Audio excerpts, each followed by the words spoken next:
Yo, what's up guys, and we're back with another game content dito sa ating TikTok and YouTube channel.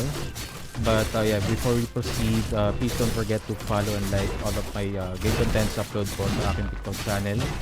And dito naman sa aking YouTube, don't forget to like and subscribe all of my game contents there. So mga bro, we have the new game here, which is the RF Online Classic. I mean RF Online Next.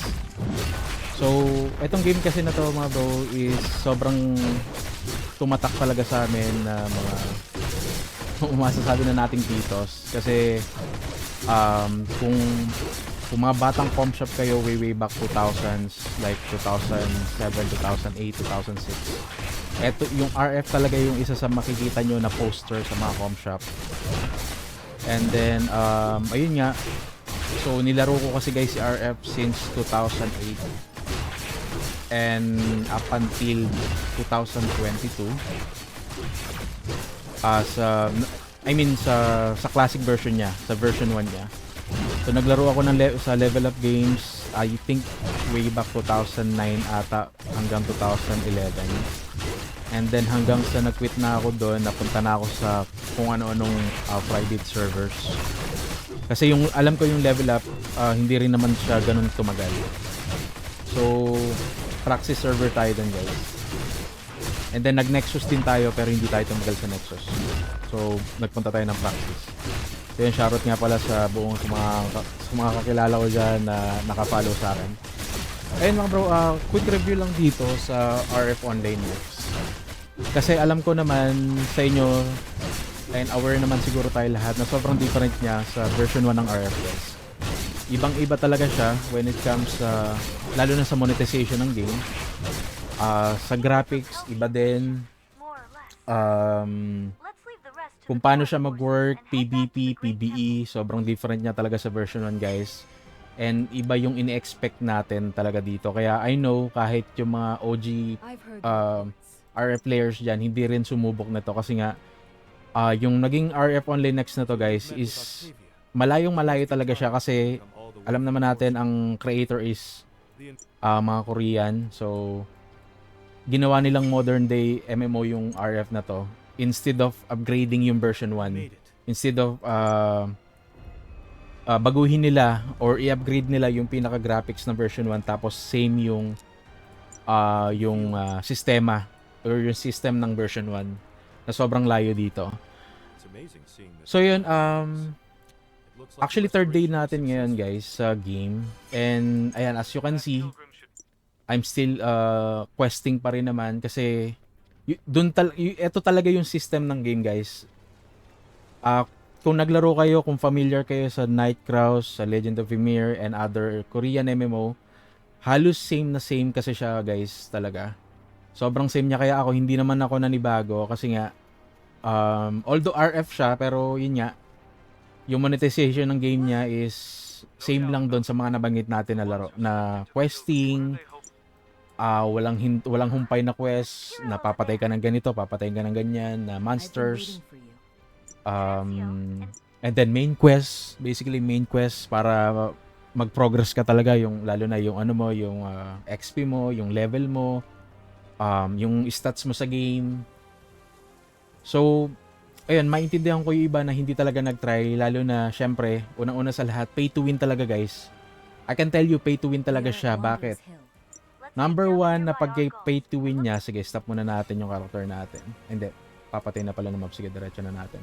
So okay, so number 1 na sobrang pay to win niya is because of the biosuits. So yung biosuits guys, kung naglaro na kayo, sabi ko nga kung naglaro kayo ng other games before, meron kasi siyang biosuits like costumes or character na merong legendary, na may epic, na may ayan, katulad yan, 'di ba? Ito yung pinakamataas na type ng biosuit na it will give you a lot of stats. So paano ba makukuha to? Syempre via tatalpa ka dito mga bro, via summons. So dito siya. And sa nakikita ko parang may sure ata na epic lang. Epic yung pwede mo maging sure, kaso gagastos ka ng sobrang laki, halos parang Hindi ko na-compute pero ang laki ng gagastusin mo mga bro sa ano sa diamonds pa lang. Sige, tignan nga natin. So yung isang times 11 na draw na summon is 2,000 diamonds. So magkano ang 2,000 diamonds?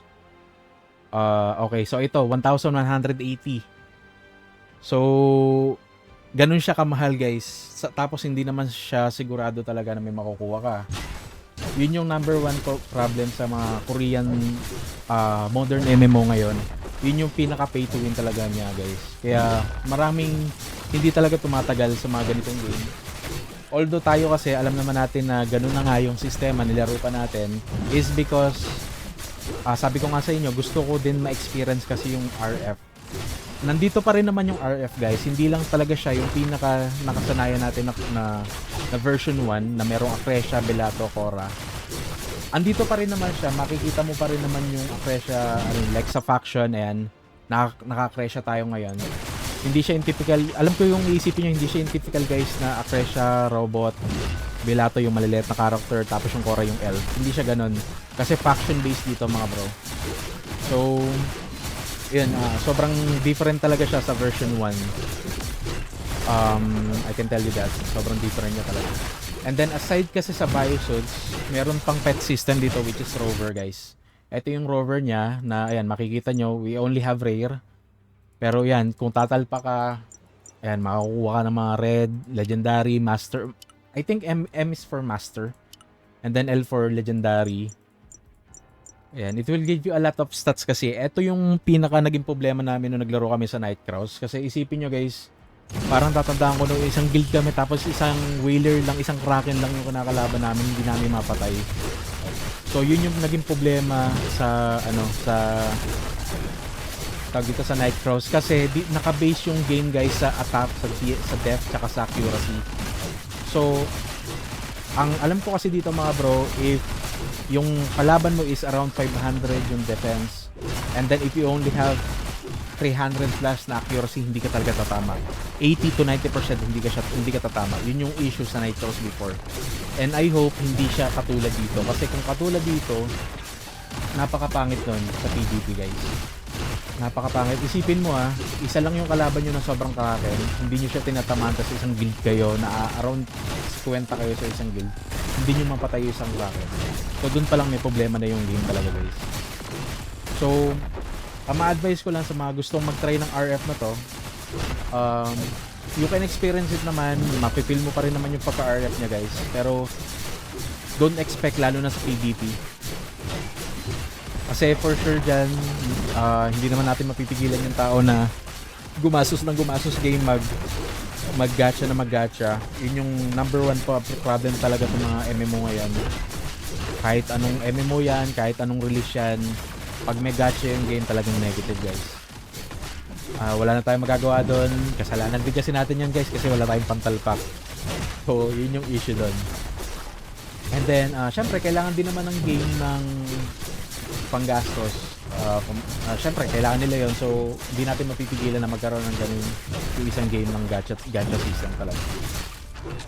So yun, yan, as you can see naman, day 3 natin ngayon. By the way guys, ang reset ng game is every 4 AM ng umaga. And ayan, as you can see, questing pa rin tayo up until today. And then, pero nag-try ako kanina mag-PvP.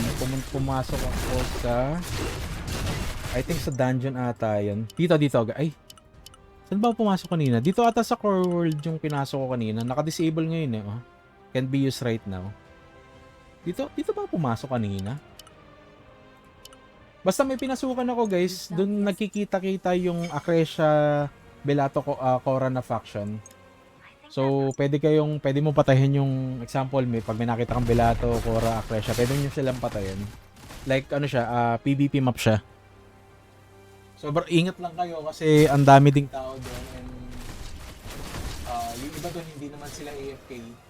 So, baka magulat kayo, bigla kayong i-fight back. You're an outsider. So, what else pa ba?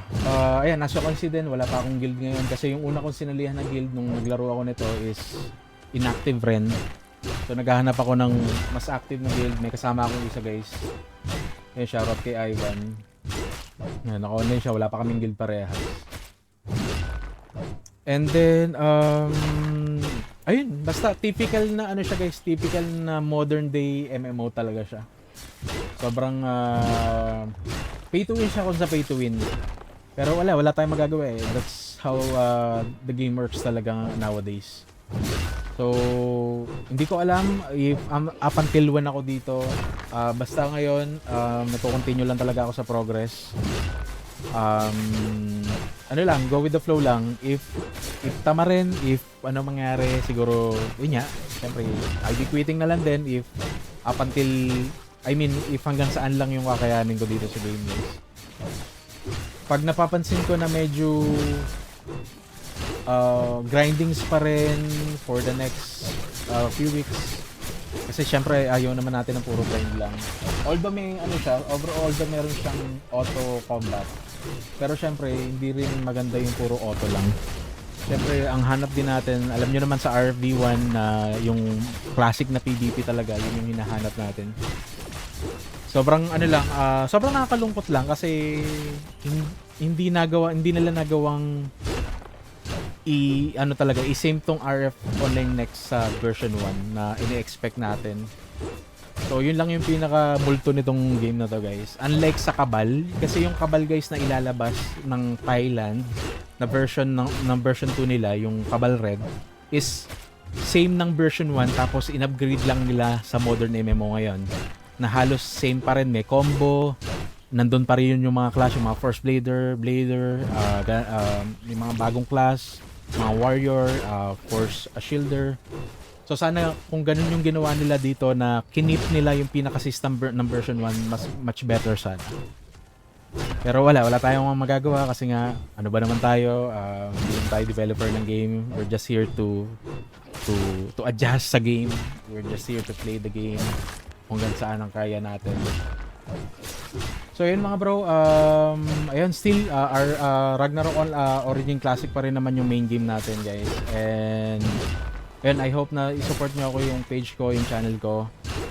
And I think hanggang dito na lang ang ating review dito guys. Hindi ko alam kung masusunod po tong review natin sa RF Online X. But we'll see sa mga susunod na araw. Tingnan natin kung meron magiging turnaround tong si RF Online X. So yun guys, and I think I'm all set and thank you so much for watching, and yeah, see you on the next one guys. Thank you so much. Bye bye for now.